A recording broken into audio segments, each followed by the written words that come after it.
Dear Prime Minister, why it's possible, why Malta succeeded to reduce the numbers of the coronavirus effects to Malta? Because despite being in the neighborhood with African countries, which is growing number, and also with depending, and also with very close neighborhood with Italy, but Malta is in much better situation than many other countries. So I think the fact that it's from what I'm observing, there is a characteristic of a number of islands where the physical constraints of an island, meaning that you can't control the entry and exit of people in a much better way, because there are only the airports and the seaports from where you can enter. I think that helped a lot. But I think that the authorities spoke very clearly, and the population followed. So the population, I think, were very cooperative in their approach. They didn't underestimate. Actually, I think this cooperation part was just 1 second, because I think my doorbell. No worry. Just and my door.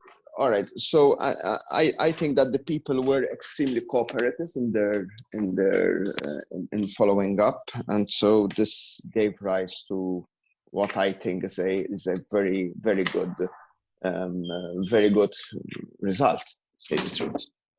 Also, is there a big concern that because we really don't know what situation is happening in Africa, because there is no enough testing, and because of the lack of economic situation, and there is most of the countries are not doing statistics, and is it a big concern that because Malta is front line between Africa and European Union and European region?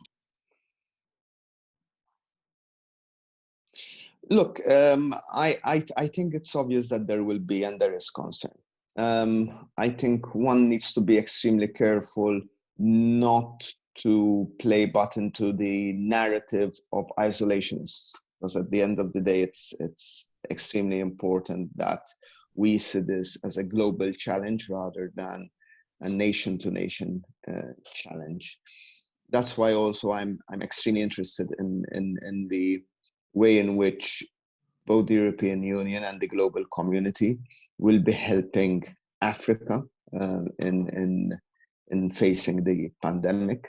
Also because given the huge strain that the pandemic had on the European health system, generally speaking, I only shudder to think at the situation in a number of African countries, both the current situation and the future situation. So an answer to your question is yes, there is concern. But the answer to that concern needs to be action rather than anything else.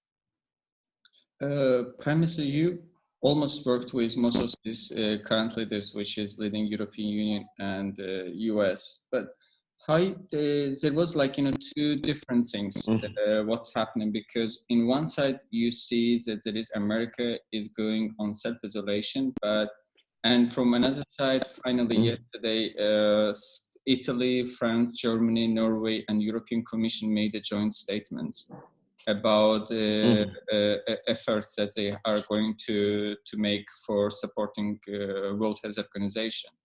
But in the same time, you see that there is attacks to the World Health Organization. But, in this kind of situation, how it's visible and how it's going to help the situation to overcome?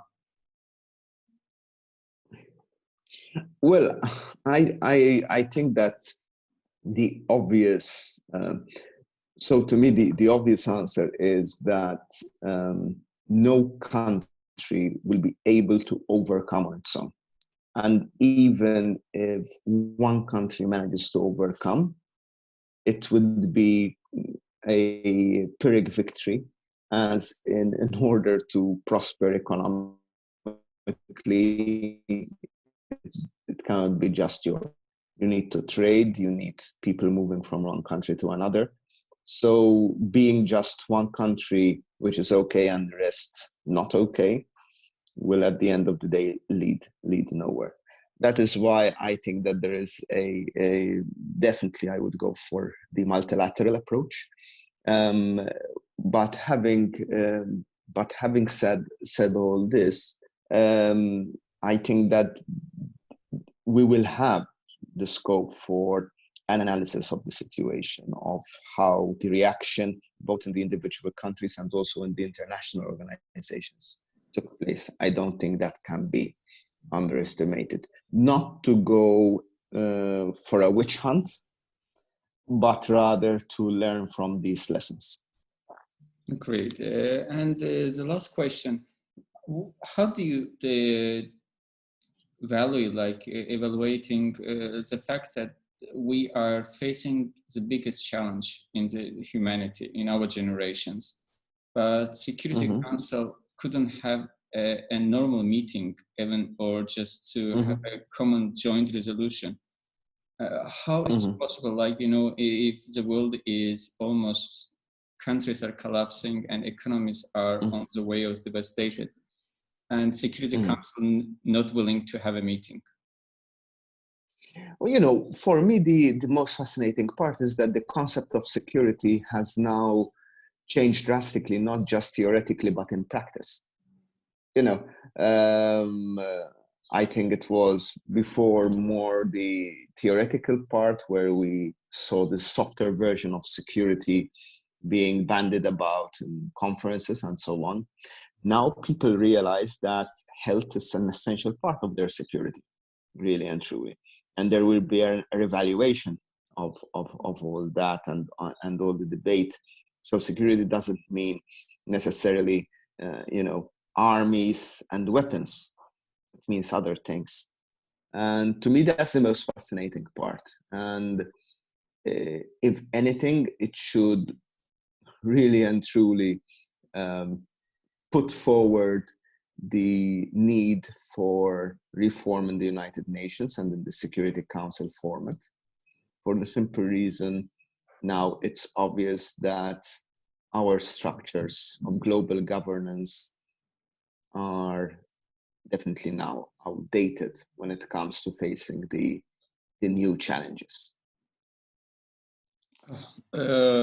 Actually, because everyone is like questioning how we are going to face up reopening, or like easing or lighting up the restrictions.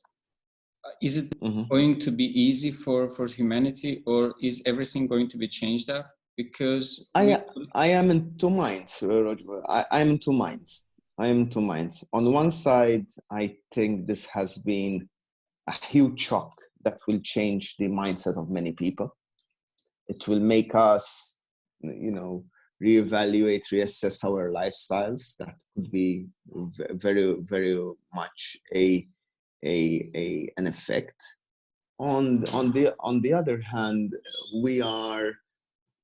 I think that human beings have a very short memory.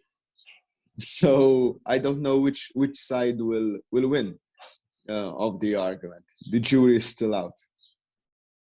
Thank you so much, Prime Minister, for your time. It was really great. Great. Let me know when I can be of help. Okay?